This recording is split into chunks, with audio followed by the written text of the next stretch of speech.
Prada on politics, this time international politics, the growing confrontation between Iran, the United States, and Israel.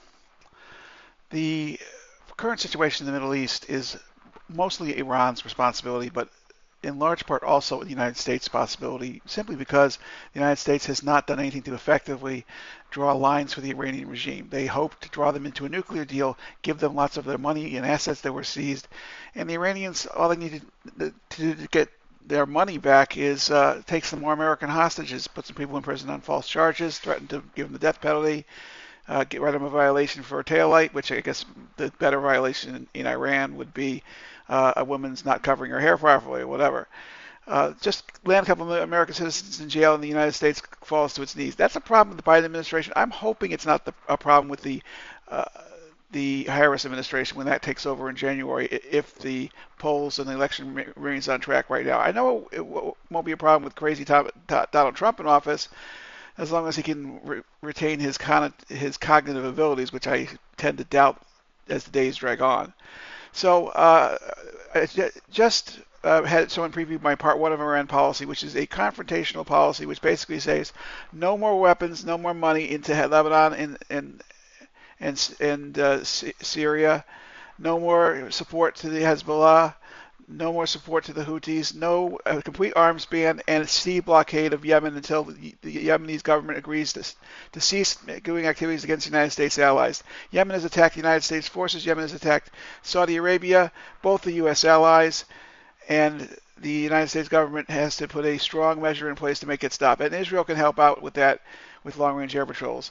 How do you stop weapons from getting into Lebanon? Well, number one, the Israeli government announces that it will be hit if there's a confrontation, which will stop shipments directly through Beirut Airport, but they can still be shipped through Damascus Airport and other airports in Syria. But the Israeli government has a very good way of putting an arms embargo into Hezbollah, and they've maintained it in northern Syria and western Syria with the IAF. They've got in the 90s at least they had a fighter base near Rosh Pinah in Israel. I don't know, that's in the north. It can get to strike positions very easily.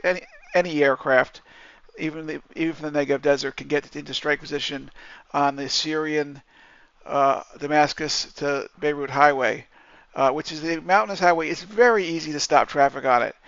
The United States may, if in a confrontation, have to participate, bring some air forces into Israel or base forces in Cyprus in order to help out with this arms embargo. But the arms embargo must be put in place, and gradually Hezbollah's forces will run out of money to pay people. They'll run out of money to maintain their forces, and they will gradually, if not used in a escalated battle, become useless. How else can the United States confront Iran?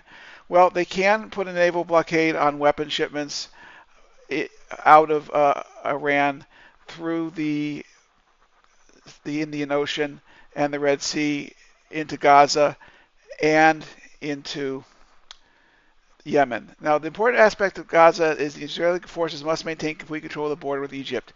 They've got 737-sized tunnels going through the border with Egypt, running 10 kilometers into Gaza.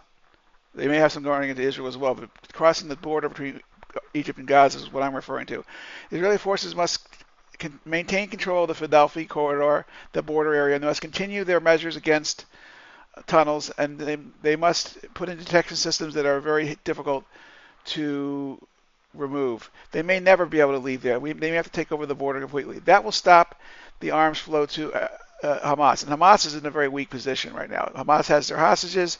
We care about them very much. We want them back, but we shouldn't have to pay for them to come back. And in essence, I think if there is a ceasefire negotiation, it's Tuesday morning right now, U.S., Tuesday afternoon in the Middle East. It's the ninth of Av, the fast of Av, but Israel is ready to go. Forces are at a high state of readiness. And Thursday, there are talks scheduled in Cairo or Qatar, I don't remember which place, to possibly get a ceasefire in Gaza. Israel will not pull forces off the border region because they're not done blocking the border region in phase one or phase two of any agreement. And frankly, I don't think any agreement with Hamas is going to get to phase three. We're insisting the live hostages and the dead hostages come out in phase one, and that really gives Israel a lot of leverage because there's not a whole lot we want. I'm sure the Hamas will hold back some of the hostages, maybe some of the male soldiers, and there's not much we can do about that unless we get their locations.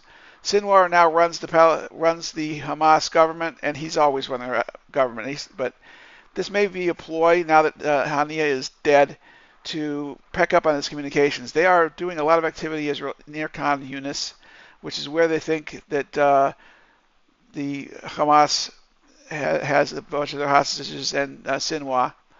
So it could be an effort to detect and kill him.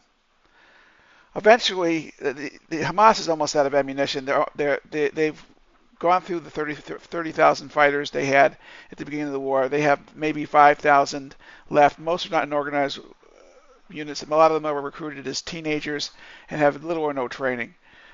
Now, what about Iran?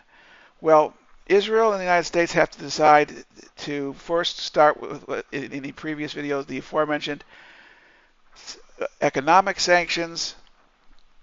They need to squeeze the noose tight on the Iranians. They must make it difficult to sell their oil. If possible, if the world economy can afford it, they might want to actually do another boycott of Iranian oil. That's an idea Trump said he did during the previous administration. I don't recall that actually happening. He said he told China, don't buy oil from Iran, and they complied, didn't buy oil from Iran. I kind of doubt that the Iranian regime would still be in existence under those circumstances, but let's take Trump at his word. Maybe his foggy memory remembers something correct for once. What do you do next? Well, what you do next, if Iran moves belligerently toward conflict, you do two things. You encourage street demonstrations among the oppressed Iranian people, and then you launch a strike which I will call Haniya Squared.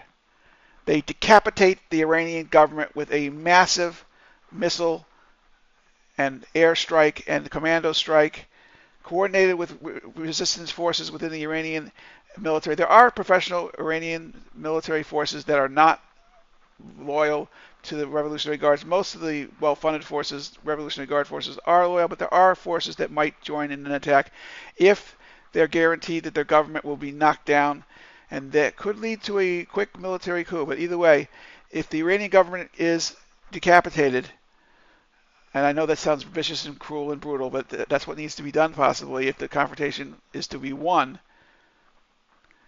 After that, they will be unable to strike, and conditions can be laid out. Again, it has to be, the economy of Iran needs to be blockaded until they comply.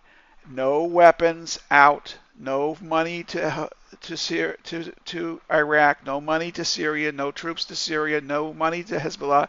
Hezbollah may try to go back into the drug smuggling business in South America. That can be dealt with by the Coast Guard in the United States. Basically, the rule here is controlled pressure, just like Israel's been doing to Hamas for the past 9 months. Military confrontation, if economic confrontation doesn't cause the Iranians enough pain. You can cause the Iranian government a lot of pain with simple enforced sanctions. Forget about the nuclear deal. Forget about that happening. That if they try and produce weapons, Israel will whack it with the United States' help. We have 2 aircraft carriers that will be in the region by the end of this week or early next.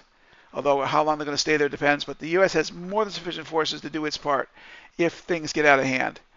So basically, a Trumpian-style confrontation policy against Iran with the good sense that Biden has and that Kamala Harris has could do the job and could lead to victory and the Iranian regime being overthrown by its people, because nobody likes living in Iran.